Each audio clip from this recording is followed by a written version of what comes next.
ఏంటంటే మర్చిపోతున్నాం ఏంటంటే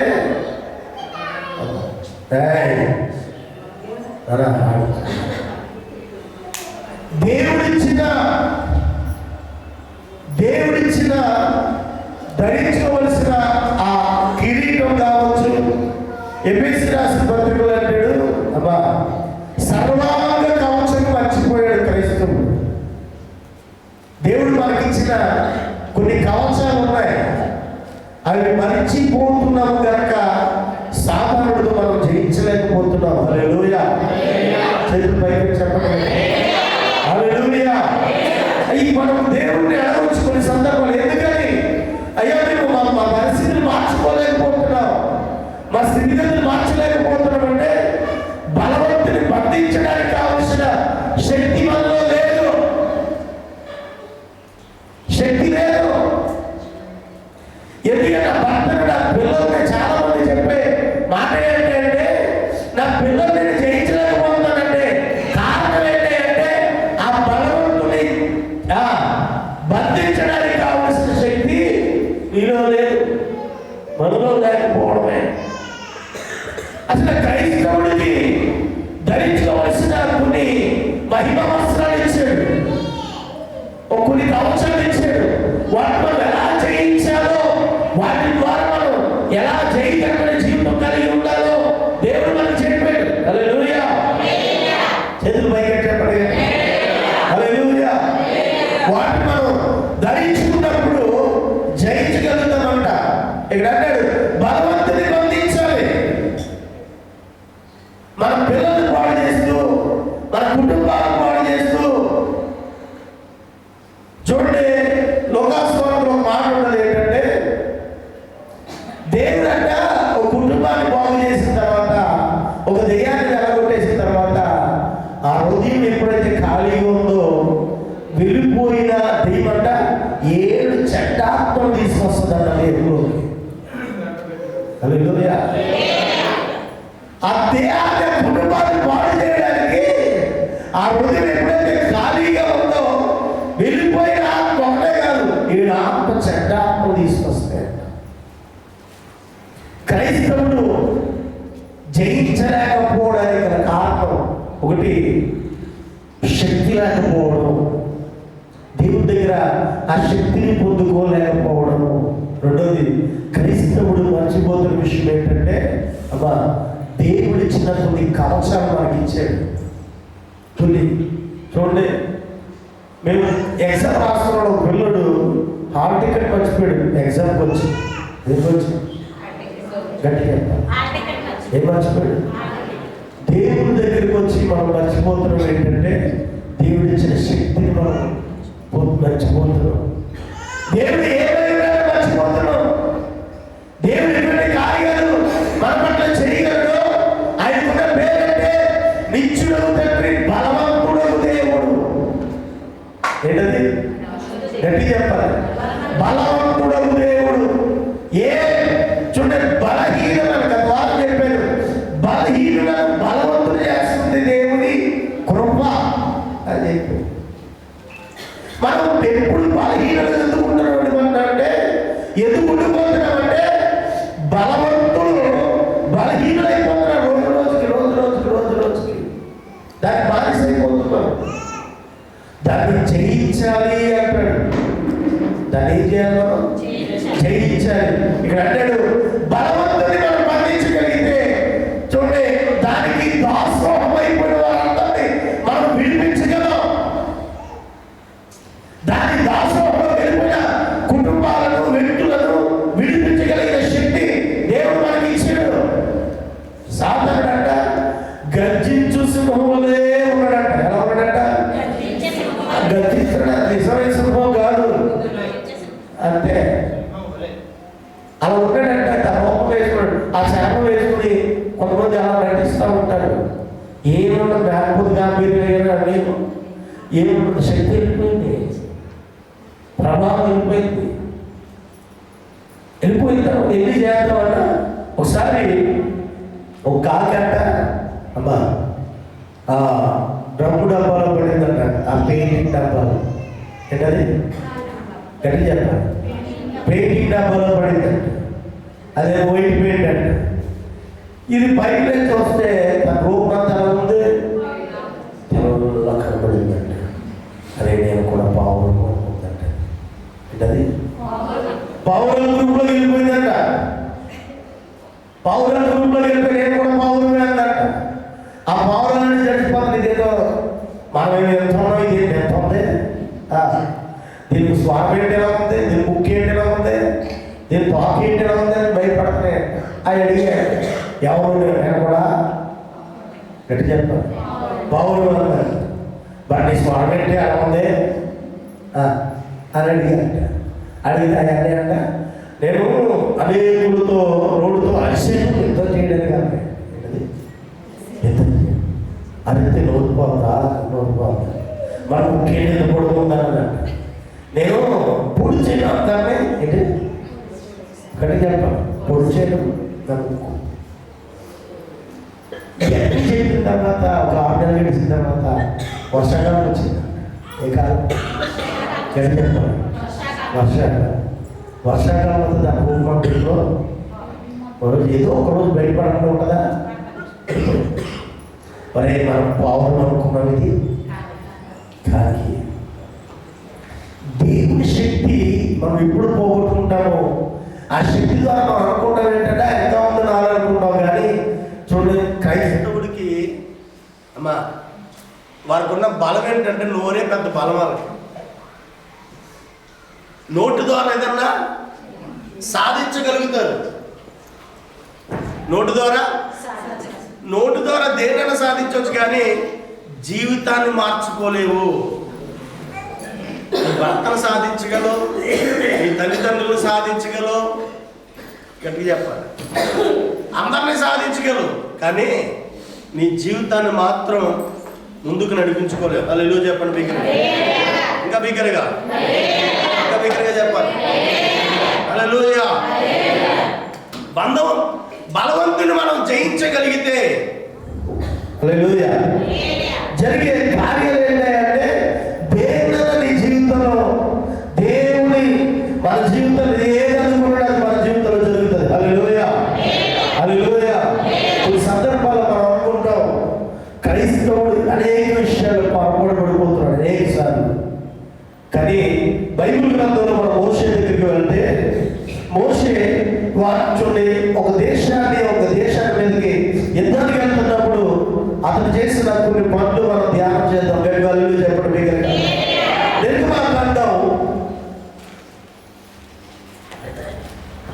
నిర్గమాకాండం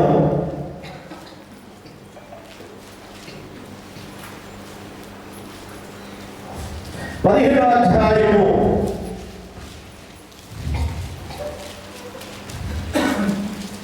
9వ వచనం చదవండి. మోషే యెహోషువతో మనుషులను ఏర్పరచి వారిని తీసుకొని బయలు వెళ్ళి అమాలేకీయులతో యుద్ధము చేయు. రేపు నేను దేవుని కర్రను చేతపట్టుకొని ఆ కొండ శిఖరం మీద నిలిచెదనెను. యెహోషువ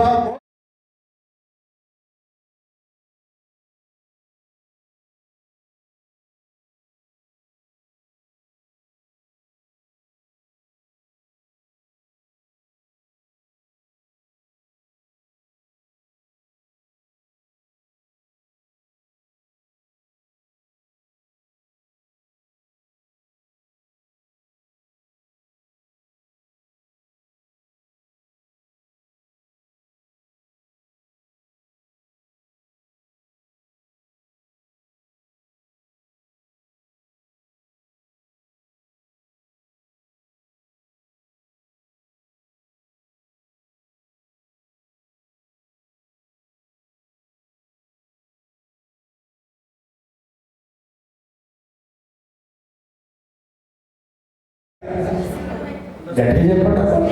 శిఖరం ఎక్కాడంట, శిఖరం ఎక్కాడు. చూడండి కొన్ని సందర్భాల్లో మనం జయించలేనివి దేవుని సహాయంగా మనం జయించాలంటే ఒక నేర్చుకోవాలి ఏంటంటే బయటికి రావాలి. మన పరిస్థితి నుంచి బయటికి వచ్చి దేవుడిని కూర్చొని ఇక్కడ అంటాడు ఒక మాట మనకు తెలియపరుస్తున్నాడు ఏంటంటే, మోషే కొండెక్కినట్లుగా నీ ఆత్మీయ స్థితి ఎప్పుడైతే పెరుగుతూ వచ్చిందో అమాలేకీయుల లాంటి సమస్యలు జయించగలుగుతావు. ఎట్లా చెప్పండి వేగంగా.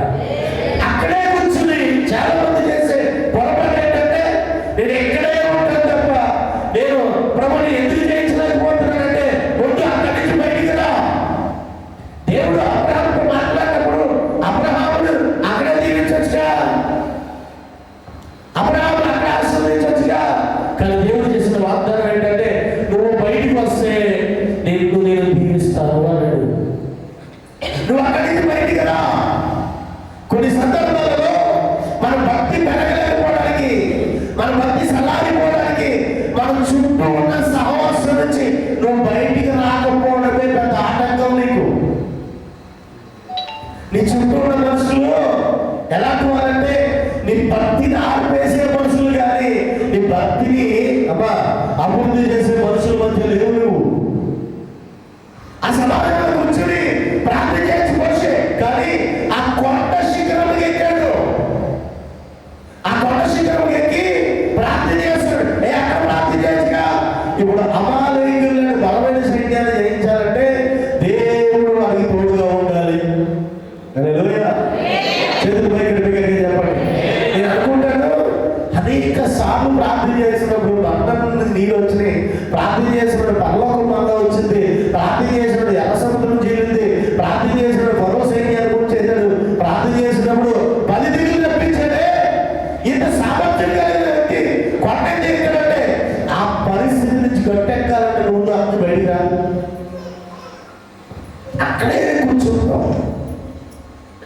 భగవంతుని జయించలేకపోవడానికి కారణం ఏంటంటే నీ సహవాసం నుంచి బయటికి రాకపోవడమే.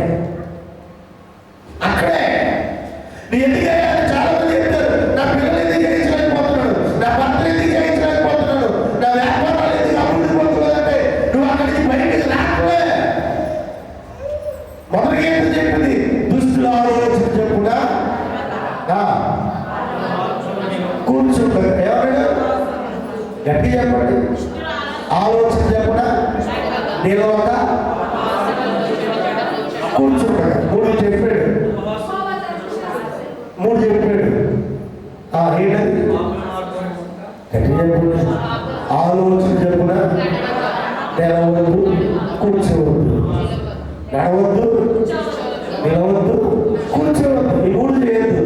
ఈ 3 చేసామంటే అమహాసక్కులు కూర్చుని చోట కూర్చుని పోతున్నారు చాలా మంది. అక్కడే అంటారు నీ వ్యాపారాలు అభివృద్ధి కాకపోవడానికి కారణం, నీ భక్తి జీవితం అభివృద్ధి అయిపోవడానికి కారణం, ఇక ఆటంకంగా ఉండాలని విడిపించలేకపోవడానికి కారణం నువ్వు అక్కడి నుంచి బయటికి రాకపోవడమే. హల్లెలూయా. చేతులు పైకి ఎడిపికలుగా చెప్పండి. చెడు చేతులు పైకి ఎడిపికలుగా. నువ్వు అదే స్థితిలో ఉండిపోయావు. ఆ పరిస్థితి నుంచే రావాలని ఉంటే కానీ నువ్వు అక్కడి నుంచి రావు. నువ్వు అభివృద్ధి పొందాలన్నది కానీ నువ్వు అభివృద్ధి పొందలేవు. ఎందుకంటే నువ్వు అనుకున్న నీ స్థలము మారితే తప్ప నీ అభివృద్ధి మారదు. నీ ప్రార్థనా జీవితం మారితే తప్ప నీ దేవుడు చేయాలనుకున్న కార్యం నీ దీంట్లో జరగవు. నీ ప్రార్థన ఎప్పుడైతే పెరిగిందో దేవుని కార్యాలు కూడా పెరుగుతాయి. గట్టి చెప్పండి దగ్గరగా. ఏకాత్మ పనిచేస్తలేదు, ఇంకా పనిచేస్తలేదు, రాము గారు పనిచేస్తలేదు. హల్లెలూయా. చేతులు పైకి బిగ్గరగా చెప్పండి. ఇంకా చెప్పండి బిగ్గరగా. అమాలేకీయులను జయించడానికి కొండ శిఖరాల మీద ఎక్కాడు. నీ సమస్యలు జయించడానికి ఒక మెట్టు ప్రార్థనా జీవితంలో ఎదుగు. ఒక మెట్టు ఎదగాలి. నువ్వు అనుకోండి సరిపోతుంది, ఎలా చేసిన కుదరదు, నీ పరిస్థితిని మారాలంటే అందుకన్నాడు సంపుష్టమైన దైవభక్తి. నువ్వు ఎంత భక్తి చేస్తావో అంత లాభం. ఎంత నీ పరిస్థితిని మార్చుకుంటావో అంత నీకు లాభం. నీ పరిస్థితిని మారలేనంతసేపు అమ్మా నువ్వు అనుకున్నది ఏది జరగదు. మనకి కళలు వస్తాయి, అత్తయ్య రావాలి. గట్టి చెప్పండి. ఒక అబ్బాయి అన్నాడు ప్రార్థన చేయాలియా, లాటరీ వేసాడు. అంటే లాటరీ టికెట్ కొన్నాడు. ఎంత లాటరీ టికెట్ కొనడం 100 రూపాయలు, దానికి 10 లక్షలు రావాలి. ఏంటి గట్టి చెప్పండి, 10 లక్షలు రావాలి.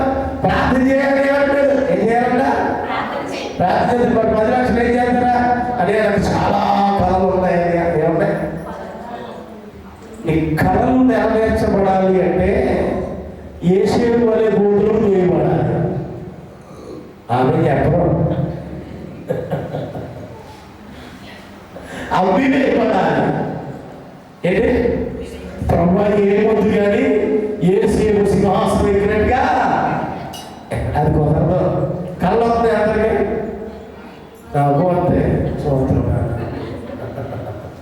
ఆ కళలు నెరవేర్చడం అందరికి వస్తాయి కళలు, కానీ కళలు నెరవేర్చడానికి ముందు తగినంత భక్తి జీవితం యేసేపు కనపరిచాడు.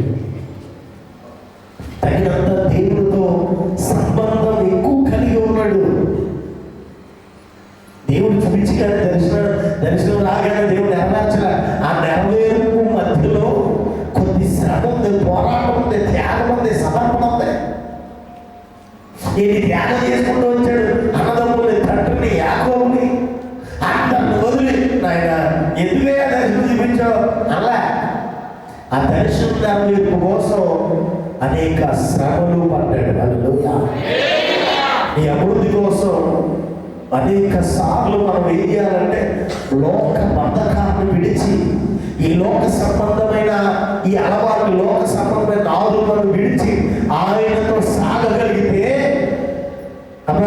మోషే అమాలేకీయులను జయించినట్లుగా దేవుడు మనను కూడా అనేకమైన వారిని జయించిన అధికారం మనకి ఇస్తాడు. హల్లెలూయా. చేతుల పైకి బిగ్గరగా చెప్పండి.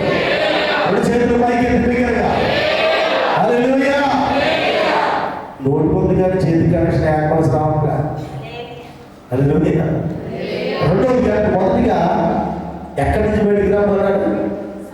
మనం ఉన్న పరిస్థితి నుంచి బయటకు వచ్చి దేవుడితో గడుపు. అక్కడి నుంచి బయటికి రా.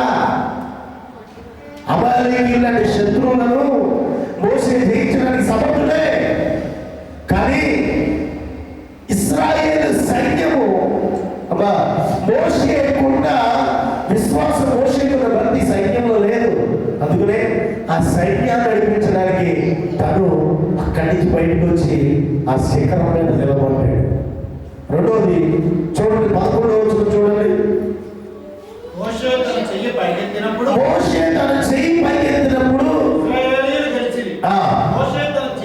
దించినప్పుడు అమాలేకీయులు గెలిచింది. హల్లెలూయా.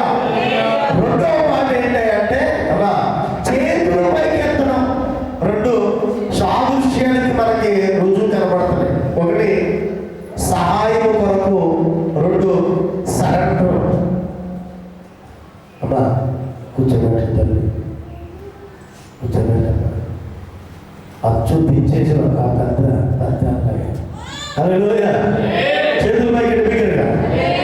రెండు విషయాలు చెప్తుంది మనకి. ఏంటంటే చేతులు పైకెత్తుడా. కీర్తనకారుడు అంటాడు, కొండల తట్టు దేని గుర్తుంది? సహాయానికి గుర్తు. చెప్పని మాట. ఎవరు సహాయం అడిగాడు? గడి చెప్పాలి. మోషే ఎవరు సహాయం అడిగాడు? రెండోది సరెండర్ అయ్యాడు. చేతుల పైకి ఎత్తడం ఏంటి? చూడండి, ఎవరన్నా గాలి పెట్టి యాక్షన్ అనగానే అది అందరిపడి కాళ్ళు తెచ్చుగా ఏ చేతులు దిగెత్తాడు? నేనేం చేయలేను, నేనేమి నాకంత లేదు అని తనకు సరెండర్ అయిపోవడం. ఇప్పుడు మోషే కూడా చేసిన పని ఏంటంటే దేవుడికి సరెండర్ అయిపోయాడు. అమాలేకీయుల్ని జయించడానికి దాని దగ్గర సామర్థ్యం లేదు, దాని దగ్గర సామర్థ్యం లేదు. అయ్యా నువ్వు నాకు సాయంగా ఉండాలి తండ్రి. ఇందులో చూడు అనుకుంటాను, అబ్బా మోషే చేతులు పైకెత్తడం అనేది ఒక మాదిరి మనకు. ఏంటంటే ప్రతి సందర్భంలో దేవుని మీద ఆధారపడుగా, తన సొంత జ్ఞానాన్ని, సొంత తెలివిని, సొంత పెట్టి పక్కన పెట్టిన ప్రభావ నా వల్ల కాదు తండ్రి, నీవే ఇది చెయ్యాలి. ఇదే నువ్వు చేతులు పైకెత్తి దేవుడు అడుగుతా ఉన్నాడు, అయ్యా ఇశ్రాయేలు పక్షము నిలబడు నాయనా.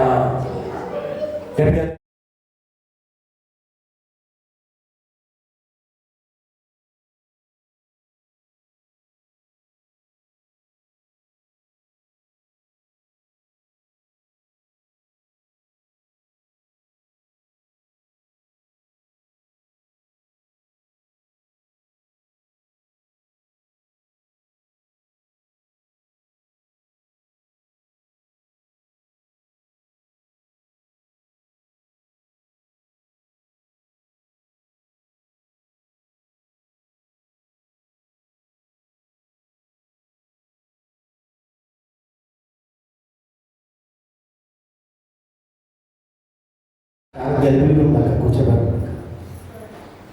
హల్లెలూయా. చేతులు పైకి బిగ్గరగా చెప్పాలి. చేతులు పైకి బిగ్గరగా. రెండోదిగా దేవుడి మీద ఆధారపడక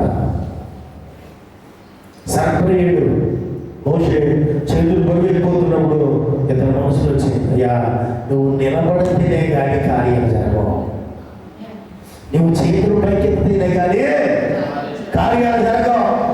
నీ ఆహంతో, నీ తెలివితేటలతో నీ కుటుంబాన్ని చక్కబెట్టుకున్నా పక్కన పెట్టి రా దేవుడి దగ్గర చేతులు పైకెత్తు.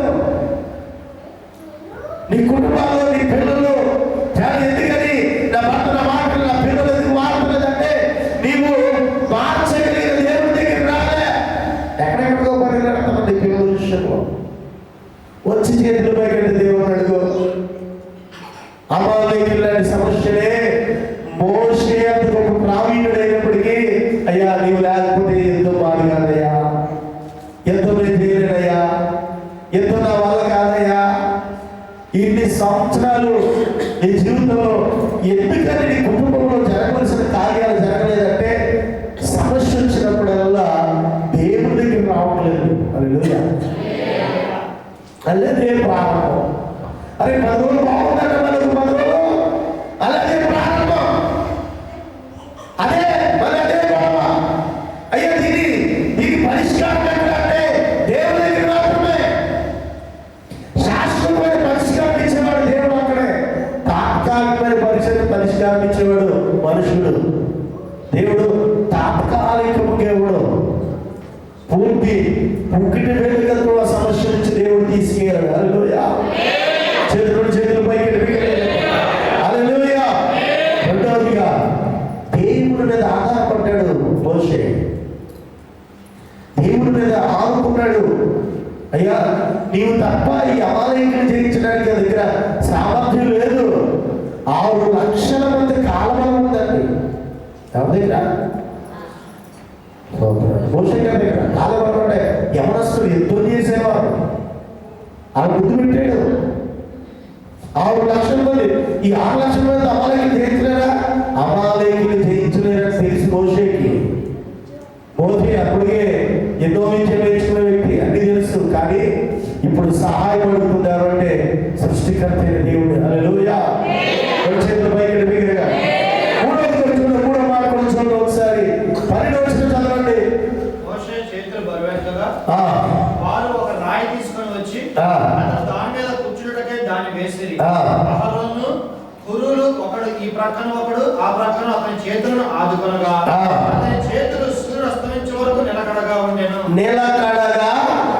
మూడవదిగా మోషే చేసిన పని ఏంటంటే ఆ పర్వత శిఖరం మీద నిలకడగా ఉన్నాడు. ఈ 3 మాటలు చెప్పండి. 1 కొండ ఎక్కాడు, 2 చేతుల పైకి. చెప్పండి. పర్యాత్ర ఏకాత్మ. హల్లెలూయా. రెండోది ఏంటి? చేతుల పైకి ఎత్తాడు. 3 నిలకడగా ఉన్నాడు. అక్కడ సూర్యుడు అస్తమించేంత వరకు నిలకడగా ఉన్నాడు. అక్కడ ప్రభువా యుద్ధం ముగించేంత వరకు నిలకడగా ఉన్నాడు. చాలా మంది దేవుని సంఘాల్లో నిలకడలో ఆత్మీయ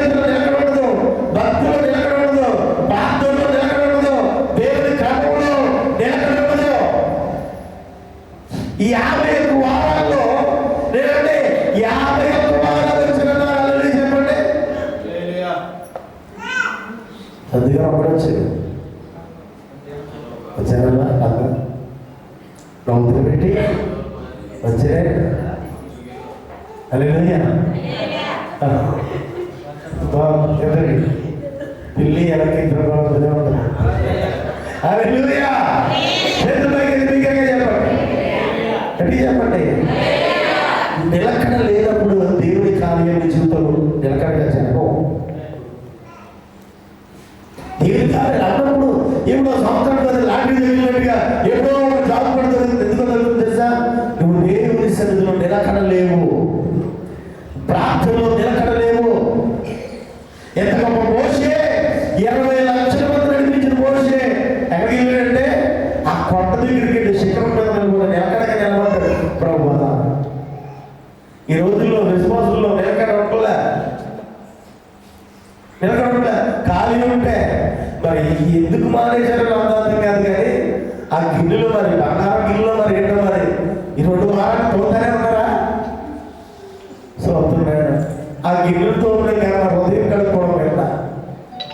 ఏంటంటే 6 సంవత్సరాలు తీసేసి అడిగేస్తారు. ఏమంటారో నాకు అర్థం కాదు. పండగ గిన్నెలుగా మనుషులుగా, పండగ గిన్నెలుగా మనుషులుగా, ఇల్లులుగా. ఎవరికే పండగ? గిన్నెలు మాత్రమే కానీ మనుషులు రావట్లేదు. పండగ హృదయానికి రావట్లే. పండగ ఎప్పుడు అమ్మా చూడండి, యేసు ప్రభు పుట్టినప్పుడు పండగ అమ్మా ఎవరు చేసుకున్నారు తెలుసా? గొర్రెల కాపురం చేసుకున్నారు. తెలుగు ఎప్పటికేటగా ఎవరు చేసుకున్నారు? గొర్రెల కాపురంలో వాళ్ళు గిల్లు గడ్డ ఏం కావాలా? ప్రభుని సేవించారంట, దేవుని ఆరాధించారంట. మనం స్వామి గిన్నెలతో ఉంటాం కానీ హృదయం మాత్రం కట్టుకోవట్లేదు. ఆ పండగ అట్లే అంటాయి. అవి అంట రోజు సంవత్సరం ఉంటాయి. పండగ నీకా నాకా? గిన్నె మాట్లాడతా తెలుసా అక్క? గిన్నె మాట్లాడతాయి. గట్టి చెప్పండి బిగ్గరగా, చేతులు బిగ్గరగా. 3వది నిలకడ, ప్రార్థనలో నిలకడ, దేవుని సన్నిధిలో నిలకడ. ఈ 51 వారాల్లో నువ్వు నిలకడగా లేనందుకే దేవుని కార్యాలు కూడా నిలకడగా నీ జీవితంలో జరగట్లే. దేవుని సన్నిధికి నువ్వు నిలకడగా క్రమంగా రాగలిగితే దేవుడు తన కార్యాలను జీవితంలో, నీ పిల్లల జీవితంలో నిలకడగా ఎప్పటికీ చూడండి. ఇశ్రాయేలు నడిపించిన ఆ మేఘస్తంభం, అగ్ని సర్వాట ఇశ్రాయేలుకి చెమట పట్టకుండా వారు నడిపించిందంట. ఎంత కాపుదలు చూడండి. ఒకరోజు 2 రోజులు కాదు, ఎన్ని సంవత్సరాలు నడిపించి చూడండి. వాళ్ళు వేసుకున్న చెప్పులు ఆగలేదంట. సంవత్సరం ఏం ఆగలేదు? బట్టలు వేసుకున్నాం, బట్టలు ఆగలే. ఎందుకంటే ఎక్కడి నుంచి వచ్చింది మరి అన్నేమో దేవుడు వారు నడిపించాడు. దేవుడు చూడండి ఎంత నిలకడగా ఉన్నాడు వారి పట్ల. నీ పట్ల నా పట్ల దేవుడి కార్యాలు ఎందుకు నిలకడగా జరగట్లేదంటే నువ్వు నిలకడగా మందిరంలో కనపడుతుందా, నిలకడగా ప్రార్థనలో కనపడుతుందా, పరిచర్యలో కనపడుతుందా? నేను అంటాను, దేవుడి కార్యాలు ఎందుకు ఆలస్యమవుతున్నాయంటే ఈ శత్రు బలవంతుని ఎన్నికలు చేయించలేకపోతున్నాం అంటే నిలకడైన ప్రార్థన నీకు లేకపోవడం వలన, దేవుని సిద్ధం నిలకడ లేకపోవడం వలన, దేవుని సిద్ధం నీవు దేవునికి సమర్పించుకోవడం లేకపోవడం వలన, ఆత్మీయ స్థితి నుంచి నువ్వు అగ్ని నుంచి బయటికి వచ్చి ఆత్మీయతలను కలిసి నీవు అగ్నితో కలిసిపోతున్నావు. ఆ పండగలతో కలిసిపోతున్నావు. నీవు ఆ ముచ్చట్లతో అయ్యా ఎందుకంటే ఒకప్పుడు నీ ప్రార్థన ద్వారా అనేక కార్యాలు జరిగాయి. ఇప్పుడు జరుగుతున్నదంటే నీ చుట్టూ ఉన్న మనుషులు ప్రభావం నీ మీద పడుతుంది.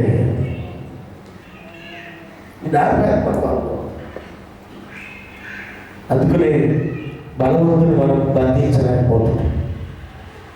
ఏం చేయలేకపోతాం? గట్టి చెప్పాలి. బలవంతుని మనం బంధించలేకపోతాం. ఇప్పుడు కారణాలే. బలవంతుడు బంధించగలిగితే దానికి బానిసైపోయిన వారందరినీ మనం విడిపించబోతున్నాం. దానికి బానిసైపోయిన పిల్లల్ని, బానిసైపోయిన భర్తను, బానిసైపోయిన ఆడవాళ్ళు, బానిసైపోయిన వారందరినీ విడిపించడానికి దేవుడు ప్రార్థించే ప్రభా వచ్చే సంవత్సరం ఉన్న మా జీవితంలో ఏముండదు చెప్పండి, వెనకడ ఉండాలి. ఏముండాలి? దేవుని ఆధారపడతో రావాలి. ఏముండాలి? లోకం నుంచి నేను వేరవ్వాలి. ఆత్మీయతలు ఎదగలేకపోతున్నావు అంటే ఆలోచన కలిగిపోతున్నావు కనుక నువ్వు ఎదగలేకపోతున్నావు. ఎప్పుడైతే మనం ఆత్మీయతలు ఎదుగుతామో అప్పుడు మన చుట్టూ ఉన్న పరిస్థితి నుంచి బయటకు రాబోతున్నాం. మన పిల్లల మీద ప్రభావం పడకుండా అక్కడి నుంచి నువ్వు బయటికి రాగలిగితే కుటుంబం చూడండి. దేవుడు ఆ సొదొమ గొమొర్రా పట్టణాన్ని నాశనం చేయడానికి ముందు లోతు కుటుంబాన్ని బయటకు వచ్చినట్లుగా మనము మన కుటుంబాలు మన పిల్లల మీద లోక ప్రభావం పడకుండా బయటికి వచ్చుదుము గాక. ఎట్లా చెప్పండి కదా, బయటికి వచ్చుదుము గాక. వచ్చినప్పుడు నీ పిల్లలు నేను దేవుని సముఖం ముందు దేవుడి ముందు నిలబడి యోగ్యమైన పాత్రగా దేవుడు మనం నిలబెట్టుడు గాక. ఒకరిందమ్మ ప్రార్థన చేసుకుందాం.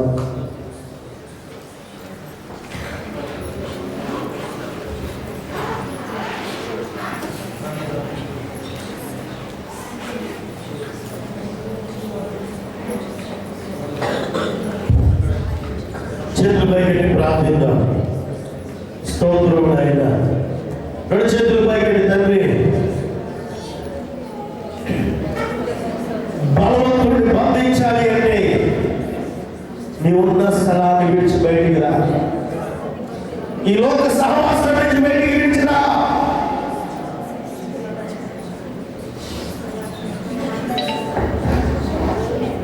చేతులపై పెట్టి ప్రార్థిద్దాం.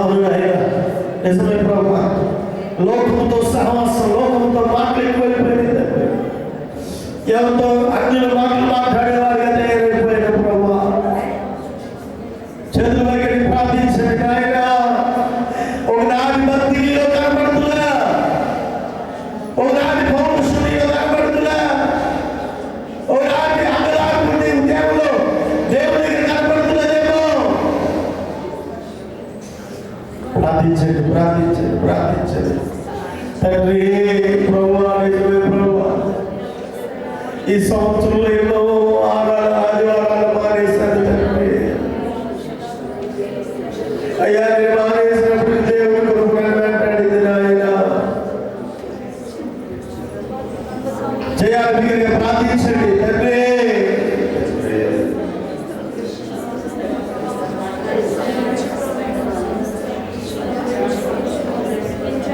అయ్యా, నాలో నిలకడ దయచేయండి నాయన.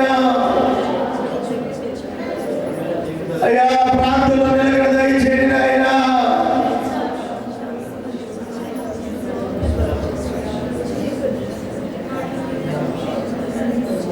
అయ్యా, నేను ప్రతి సందర్భంలో దేవుడు ఆడుకునేవాడు ప్రభా. నా సహాయంలో నీవేనయ్యా.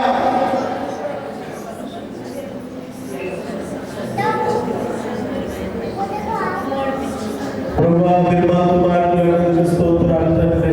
తండ్రి అయ్యా, మాలో ఆకు వైరాగ్యం మాలో దయచేయండి ఆయన. బలవంతుడిని బంధించాలి తండ్రి ప్రభా. అయ్యా, మన కుటుంబంలో ఉన్న బలవంతుడు, మా పిల్లలను పాడు చేసిన బలవంతుడిని బంధించాలి తండ్రి. ఆ బంధించడానికి కావలసిన శక్తిని దయచేయండి ఆయన. అయ్యా, మా పిల్లల్లో ఉన్న హృదయాలు ఆ కఠిన హృదయాలను ప్రభా వారు బంధించడానికి ప్రభావం దయచేయండి ఆయన.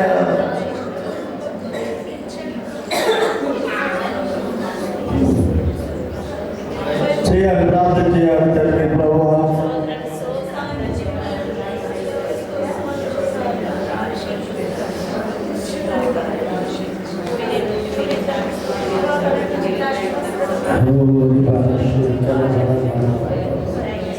Thank you, Jesus. Thank you, Jesus. Oh, thank you, Lord. Thank you, Jesus.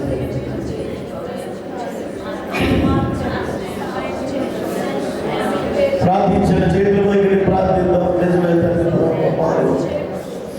అయ్యా, నిలకడ దయచేయండి నాయన. అయ్యా, లోకానికి వేరవ్వమన్నావు తండ్రి. లోకమునకు వేరే బ్రతకమంటారు